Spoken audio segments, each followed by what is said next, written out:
Hi everyone, इस video में हमें इन वैल्यूज में से लॉन्गेस्ट स्ट्रिंग फाइंड करना है। लॉन्गेस्ट स्ट्रिंग का meaning maximum number of characters. अब इन वैल्यूज में से जो मैक्सिमम नंबर ऑफ कैरेक्टर वाला स्ट्रिंग है वो हमें यहाँ डिस्प्ले कराना है। अब इसके लिए हम सबसे पहले क्या करेंगे, इन वैल्यूज की लेंथ फाइंड करेंगे। और लेंथ फाइंड करने के लिए कौन सा फंक्शन यूज करते हैं, len len ब्रैकेट स्टार्ट, इन वैल्यूज की रेंज डिफाइन कर देंगे, ब्रैकेट क्लोज, प्रेस एंटर, हमारी लेंथ फाइंड हो जाएगी। अब हमें यहाँ से क्लियर हो जाएगा कि मैक्सिमम नंबर ऑफ कैरेक्टर वाला स्ट्रिंग कौन सा है, 13 काउंट द नंबर। अब यहाँ पे काउंट द नंबर आना चाहिए। इसके लिए हम कौन सा फंक्शन यूज करेंगे, इंडेक्स ब्रैकेट स्टार्ट, एरे में हम इन वैल्यूज की रेंज दे देंगे और मैच कराएंगे हम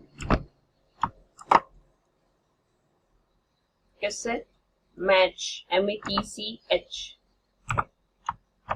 हमें मैक्सिमम नंबर ऑफ कैरेक्टर वाला स्ट्रिंग फाइंड करना है तो हम इसके अंदर यूज करेंगे मैक्स फंक्शन। मैक्स के अंदर हम रेंज देंगे लेंथ की। हमने लेंथ की रेंज दे दी B4 से B9, राइट। ब्रैकेट क्लोज, इसको मैच करा देंगे हम B4 से B9 और exact match 0, bracket close, press enter. आ गया longest string, count the number. Clear? Thanks for watching this video.